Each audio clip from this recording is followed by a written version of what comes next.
Wiki, ಏನಾಯ್ತು? ಯಾಕೆ ಕೂತಿದ್ಯಾ? Wiki, ಅಣ್ಣ ತಮ್ಮ ಮಧ್ಯೆ ಏನು ನಡೀತಿದೆ ಅಂತಾದರೂ ಹೇಳಬಾರ್ದ? ಏನು 3 ದಿನದಲ್ಲಿ ಮದುವೆ ಇದೆ. ಮದುವೆ ಹುಡುಗ ಈ ಥರ ಮಂಕ ಕೂತ್ರೆ ಏನು ಚೆನ್ನಾಗಿರುತ್ತೆ ಹೇಳು? ಪ್ಲೀಸ್ ಮದರ್ ಇಂಡಿಯಾ, ಮತ್ತೆ ಇದನ್ನೇ ಕೇಳಬೇಡಿ. ಬೆಳಿಗ್ಗೆಯಿಂದಾಗಲೇ 4 ಸಲ ಕೇಳಿದ್ದೀರ. This is between me and Nagaraja. ನಾವೇ ಸಾಲ್ವ್ ಮಾಡ್ಕೊಳ್ತೀವಿ. ವೇದಾಂತ್,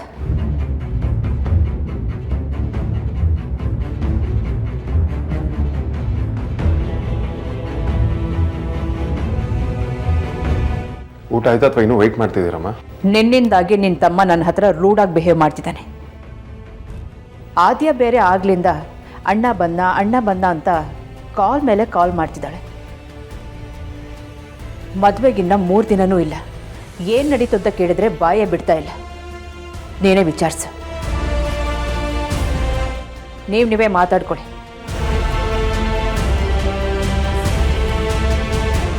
ಅಮ್ಮನ ಹತ್ರ ರೂಢಾಗಿ ನಡ್ಕೋಬೇಡ. ನೀನು ಹಾಗೆ ಮಾಡೋದ್ರಿಂದ ನನ್ನ ಕೋಪ ಕಡಿಮೆ ಆಗಲ್ಲ, ಜಾಸ್ತಿನೇ ಆಗುತ್ತೆ. ನಾನೇನು ರೋಡಾಗಿ ನಡ್ಕೊಂಡಿಲ್ಲ. ಅಮ್ಮಂಗೆ ಸ್ವಲ್ಪ ಹಾಗೇನೆ. ನಾಗರಾಜ, ಈಗೇನು ಧ್ರುವನ್ ಜೊತೆ ಮಾತಾಡಿ ತಪ್ಪಾಯ್ತಾನೆ? ಮಾತಾಡಲ್ಲ ಬಿಡು. ಆದರೆ ನೀನು ಸರಿಯಾಗಿ ಹೋಗ್ರಜ. ನನ್ನಿಂದ ನಿನ್ನ ಸೈಲೆನ್ಸ್ನ ತಡ್ಕೊಳಕ್ಕಾಗಲ್ಲ. ಅವನ ವಿಷಯ ಎಷ್ಟು ಸೀರಿಯಸ್ ಆಗಿತ್ತು ಅಂತ ನಿನಗಿನ್ನ ಬಿಟ್ಟರೆ ಯಾರಿಗೂ ಗೊತ್ತಿಲ್ಲ ವಿಕ್ರಾಂತ್. ಇದೆಲ್ಲ ಹೇಗೆ ಸಾಲ್ವ್ ಮಾಡಬೇಕು ಅಂತ ಯೋಚನೆ ಮಾಡೋದಕ್ಕೆ ನಂಗೆ ಸ್ವಲ್ಪ ಟೈಮ್ ಬೇಕು. ನೀನು ಮತ್ತೆ ಆದ್ಯ ನಂಗೆ ಟೈಮ್ನ ಕೊಡಿ ಸಾಕು.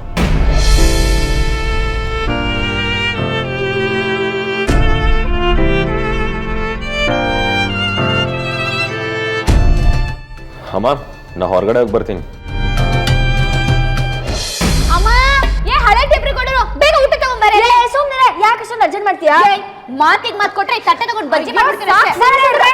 ನಿಮ್ ಜಗಳ ಕೇಳಿ ಕೇಳಿ ಸಾಕಾಗಿ ಹೋಗಿದೆ. ನಿನಗೆ ಯಾರು ಕೇಳು ಅಂದಿದ್ದು? ಅದೇ ಕಿವಿ ಮುಚ್ಕೋ. ನೀವೀಗ ಕೂಗ್ತಾ ಇದ್ರೆ ನನಗ್ ಮಾತ್ರ ಅಲ್ಲ, ಇಡೀ ಊರಿಗೆ ಕೇಳಿಸುತ್ತೆ. ಈ ಗುಮ್ಮನ್ ಕುಸ್ಕಿ ತರ ಇದ್ದೇನೆ. ಅಮ್ಮಂಗೆ ಎಲ್ಲ ಚಾಡಿ ಹೇಳದಲ್ಲ. ಯಾಕ್ರಿ ಹಿಂಗ್ ಕೂಗಾಡ್ತಿದ್ದೀರಾ? ಏನು ಅವಳನ್ನ ಬೈಯೋದ್ ನೀನು? ಅಯ್ಯೋ, ಅವಳನ್ನ ಎಲ್ಲಮ್ಮ ಬೈಯಕ್ಕಾಗುತ್ತೆ? ಅವಳೊಂಥರ ಪುಣ್ಯ ಕೋಟಿ. ಅಲ್ಲ, ಪುಣ್ಯ ಕೋಟಿ ಇದ್ದಂಗೆ. ಇದು ಸ್ವಲ್ಪ ಜಾಸ್ತಿ ಆಯ್ತು ಅಂತ ನಿನ್ಗೆ ಅನ್ನಿಸ್ತಿಲ್ವಾ? ಹೌದಾ? ಪೂಜೆ ಆಯ್ತಾ ರಜಾ? ಆಯ್ತಮ್ಮ, ಬರ್ತಾ ಹಾಗೆ ಸ್ವೀಟ್ಸ್ ತಗೊಬಂದೆ. ಅಲ್ಲ, ಮನೇಲಿ ಇಷ್ಟೊಂದು ಜನ ಇದ್ದೀವಿ, ಇಷ್ಟು ಸಣ್ಣ ಸ್ವೀಟ್ ಬಾಕ್ಸ್ ತಂದಿದ್ದಾನಲ್ಲ, ಇವ್ನು ಯಾವ ಲೆವೆಲ್ ಕಂಜೂಸ್ ಆಗಿರ್ಬೇಡ. ಪಾಪ ಖುಷಿಯಿಂದ ತಂದಾಗ ಹಾಗೆಲ್ಲ ಮಾತಾಡಬಾರ್ದು, ಸುಮ್ಮನೆ ಇರು ಬಾ. ಮೊದಲು ಸ್ವೀಟ್ ಕೊಡು ರಾಜಣ್ಣ. ಇರು, ಮೊದಲು ಅಪ್ಪ ಅಮ್ಮಗೆ, ಆಮೇಲೆ ಎಲ್ರಿಗೂ. ಇದೆಲ್ಲ ಯಾಕಪ್ಪ? 100 ಕಾಲ ಚೆನ್ನಾಗಿ ಬಾಳಪ್ಪ. ಹಾ, 100 ವರ್ಷ ಸ್ವಲ್ಪ ಜಾಸ್ತಿ ಆಗ್ಲಿಲ್ವಾ?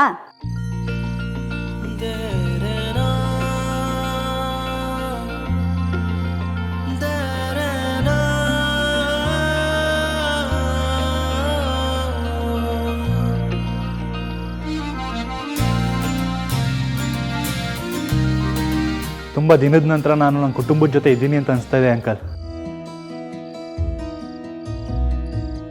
ಇದಕ್ಕೇನು ಕಮ್ಮಿ ಇಲ್ಲ. ಇವನು ಹಿಸ್ಟ್ರಿ ಬಗ್ಗೆ ಒಂದು ದಿನಾನು ಪಿಕ್ಚರ್ ತೋರಿಸ್ಲಿಲ್ಲ, ಆದ್ರೆ ಆಗಾಗ ಈ ತರ ಟೀಸರು ಟ್ರೇಲರು ಎಲ್ಲ ಬಿಡ್ತಿರ್ತಾನೆ. ಇನ್ನು ಮನೇಲಿ ಯಾರಾದರೂ ಹೊರಗಡೆ ಹೋಗ್ಬೇಕು ಅಂದ್ರೆ ನನಗೊಂದು ಕಾಲ್ ಮಾಡಿ ಬಂದ್ಬಿಡ್ತೀನಿ.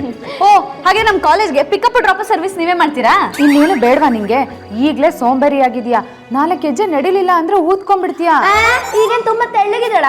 ಮೊದ್ಲೇ ನನ್ನೇ ಚಿಕ್ಕಮ್ಮ ಅಂತಾಳೆ, ಇವಳೆ ದೊಡ್ಡಮ್ಮ ಅಂತಾನೆ ಇದ್ದಾಳೆ. ಬೇಡ ನೋಡು, ಅಂತೀನಿ ಕಡೆ ಅಂತೀನಿ, ಏನ್ ಬೇಕಾದ್ರೂ ಅಂತೀನಿ. ನೀನೇ ಹೋಗಿ ಕನ್ನಡಿ ನೋಡ್ಕೊ. ನಿನಗೆ ನೀವಿಬ್ರು ಸುಮ್ಮನೆ ಇರ್ತೀರಾ? ಅಮ್ಮ, ನೀವು ಇನ್ಮೇಲೆ ಯಾವತ್ತೂ ಎಲ್ಲಿಗೂ ನಡ್ಕೊಂಡು ಹೋಗೋ ಆಗಿಲ್ಲ. ಓ, ಹಾಗಾದ್ರೆ ಮೊದ್ಲೇ ಊದ್ಕೊಂಡಿರೋ ಪರಿ ಹೊಡೆದೇ ಹೋಗ್ತಾಳೆ ಅಷ್ಟೇ. ಸಾಕು, ಸುಮ್ಮನೆ ಇರಿ. ಅಯ್ಯೋ, ಇವ್ರು ಏನೇನೋ ಹೇಳ್ತಿರ್ತಾರಪ್ಪ, ಅದನ್ನೆಲ್ಲ ನೀನು ಕೇಳಿಸ್ಕೋಬೇಡ. ನಾನು ಮದುವೆ ಆದ ಹೊಸರಲ್ಲಿ ನಮ್ಮ ಆರ್ತಿ ಥರನೇ ಇದ್ದೆ. ಸಾಕು, ಸುಮ್ಮನೆ ಇರ್ರಿ. ನಾನು ಹಂಗಿಲ್ದೆ ಇದ್ದಿದ್ರೆ ಇವಳು ಹಿಂಗೆ ಹುಟ್ಟಿರೋಳ? ಸ್ವಲ್ಪ ಕೇಳಿಸ್ಕೊಳ್ಳಿ. ಅಂಜು ಹುಟ್ಟಿದ ಮೇಲೆ ಅದೇನೋ ಹಾರ್ಮೋನಿಯಮಲ್ಲಿ ಸ್ವಲ್ಪ ಹೆಚ್ಚು ಕಮ್ಮಿಯಾಗಿ ಆಗ್ಬಿಟ್ಟಿದ್ದೀನಿ. ಅಯ್ಯೋ ಅಮ್ಮ, ಅದು ಹಾರ್ಮೋನಿಯಂ ಹೆಚ್ಚು ಕಮ್ಮಿ ಅಲ್ಲಮ್ಮ, ಹಾರ್ಮೋನ್ ಇಂಬ್ಯಾಲೆನ್ಸ್. ಅದೇ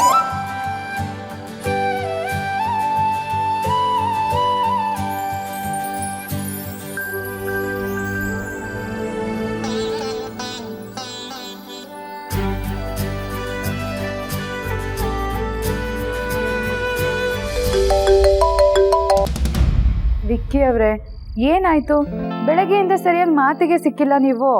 ಏನಿಲ್ಲ, ಸುಮ್ಮನೆ ಹಾಗೆ ನಿಮ್ಮನ್ನ ನೋಡಬೇಕು ಅಂತ ಅನಿಸ್ತು. ಹೊರಗಡೆ ಬರ್ತೀರಾ?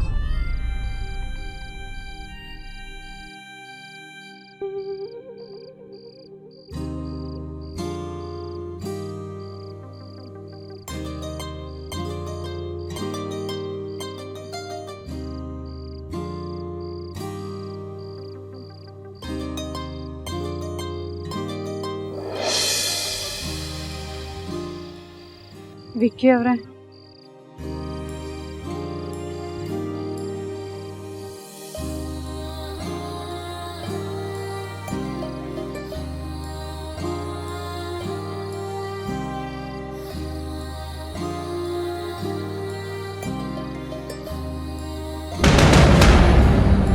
ಏನಾಯ್ತು?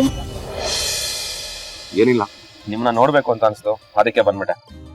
ಯಾಕೆ, ಏನಾದ್ರೂ ತೊಂದ್ರೆನಾ? ಧ್ರುವನ್ ವಿಚಾರ ನನಗೆ ಹೇಳೋಕ್ಕಾಗಲ್ಲ. ಒಂದು ವೇಳೆ ಹೇಳಿದ್ರೆ ತುಂಬ ಪ್ರಶ್ನೆಗಳು ಶುರುವಾಗುತ್ತೆ. ಹೇಳ್ದಿರೋದು ವಾಸೆ ಅನ್ಸುತ್ತೆ. ಯಾಕೆ, ಏನಾಯ್ತು? ಏನೋ ಮಾತಾಡ್ತಿಲ್ಲ, ಏನ್ ಸಮಸ್ಯೆ? ಸಮಸ್ಯೆನಾ? ಏನೂ ಇಲ್ಲ ರೀ. ನಾನು ನಿಮ್ಮನ್ನ ತುಂಬಾ ಮಿಸ್ ಮಾಡ್ಕೊಳ್ತಿದ್ದೀನಿ ಅಂತ ಅನಿಸ್ತು, ಅಷ್ಟೇನೆ. ರಾತ್ರಿ ಪೂರ್ತಿ ಒಟ್ಟಿಗೆ ಇದ್ವಿ. ಅಂದ್ರೆ ನಾವೆಲ್ಲ ರಾತ್ರಿ ಇಡೀ ಟೈಮ್ ಸ್ಪೆಂಡ್ ಮಾಡಿದ್ವಲ್ಲ. ನೀವು ಮೊದಲು ಹೇಳಿದ್ರಲ್ಲ, ಅದೇ ತರ ನಾವಿಬ್ರು ರಾತ್ರಿ ಇಡೀ ಒಟ್ಟಿಗೆ ಇರೋ ಸಮಯ ಬಂದೇ ಬರುತ್ತೆ ಬಿಡಿ.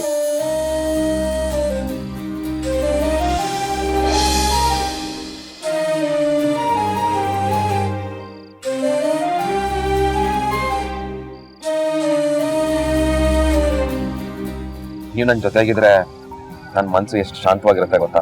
ನನಗೂ ಹಾಗೆ ಅನ್ಸುತ್ತೆ ವಿಕ್ಕಿ ಅವ್ರೆ. ಯೋಚನೆ ಮಾಡ್ಬೇಡಿ, ನಿಮ್ಮನ್ನ ಕಾಡ್ತಿರೋ ವಿಷಯ ಆದಷ್ಟು ಬೇಗ ಬಗೆಹರಿಯುತ್ತೆ. ನಿಮ್ಗೆ ಗೊತ್ತಾಯ್ತು ನನ್ನಲ್ಲೇನೋ ಕುರಿತಿದೆ ಅಂತ? ಆಕ್ಚುಲಿ ನಾನು ಹೇಳ್ದೆ ತಡೆಯೋಕೆ ತುಂಬಾ ಟ್ರೈ ಮಾಡಿದೆ. ನೀವು ಪ್ರಪೋಸ್ ಮಾಡಿದ್ರಿ ಅಂತ ನಾನು ನಿಮ್ಮನ್ನ ಸುಮ್ಮನೆ ಒಪ್ಕೊಂಡು ಲವ್ ಮಾಡ್ಲಿಲ್ಲ ವಿಕ್ಕಿ ಅವ್ರೆ. ನಿಮ್ಮನ್ನ ಅರ್ಥ ಮಾಡ್ಕೊಂಡು ನಾನು ನಿಮ್ಮನ್ನ ಪ್ರೀತಿಸ್ತಿದ್ದೀನಿ ಅಂತ ಅರ್ಥ ಆದ್ಮೇಲೆ ಒಪ್ಕೊಂಡಿದ್ದು. ನೀವು ಡಲ್ ಆಗಿದ್ದಾಗ ನಾನು ನಿಮ್ಮ ಹತ್ರ ಯಾವ್ದನ್ನು ಕೆತ್ಕೋಕ್ ಹೋಗಲ್ಲ. ಯಾಕೆಂದ್ರೆ ಸರಿಯಾದ ಟೈಮ್ ಬಂದಾಗ ಅಥವಾ ನಿಮಗೆ ಹೇಳಲೇಬೇಕು ಅಂತ ಅನ್ನಿಸ್ದಾಗ ಹೇಳೇ ಹೇಳ್ತೀರಾ. ಯಾಕೆ ಅಂದ್ರೆ ಇಷ್ಟು ದಿನದಲ್ಲಿ ನೀವ್ ಯಾವ್ದನ್ನು ನನ್ನ ಹತ್ರ ಉದ್ದೇಶಪೂರ್ವಕವಾಗಿ ಮುಚ್ಚಿಟ್ಟಿಲ್ಲ. ನಿಮ್ಮನ್ನ ತುಂಬಾ ಒಳ್ಳೆ ಹುಡುಗಿ ಅಂತ ಅನ್ಕೊಂಡಿದ್ದೆ ಆರ್ತಿ ಅವರೇ, ಆದ್ರೆ ನೀವು ಅದಕ್ಕಿಂತ ಮೇಲೆ ನನ್ನನ್ನು ಅರ್ಥ ಮಾಡ್ಕೊಂಡಿದ್ದಕ್ಕೆ ತುಂಬಾ ಥ್ಯಾಂಕ್ಸ್. ಮುಚ್ಚಿಡೋದಕ್ಕೂ ಹೇಳೋದಕ್ಕೆ ಟೈಮ್ ತಗೊಳ್ಳೋದಕ್ಕೂ ವ್ಯತ್ಯಾಸ ಇದೆ ಅಂತ ನಂಗೆ ಗೊತ್ತು ವಿಕ್ಕಿ ಅವ್ರೆ. ನಿಮ್ಗೆ ನನ್ನ ಹತ್ರ ಹೇಳೋಕ್ ಆಗ್ತಿಲ್ಲ ಅಂತಂದ್ರೆ ಅದಕ್ಕೇನೋ ರೀಸನ್ ಇದೆ ಅಂತಾನೆ ಅರ್ಥ. ಈ ಸೂಕ್ಷ್ಮ ಗೊತ್ತಾಗ್ಲಿಲ್ಲ ಅಂತಂದ್ರೆ ಪ್ರೀತಿಸೋದ್ರಲ್ಲಿ ಅರ್ಥನೇ ಇಲ್ಲ ಅಲ್ವಾ ವಿಕ್ಕಿ ಅವ್ರೆ?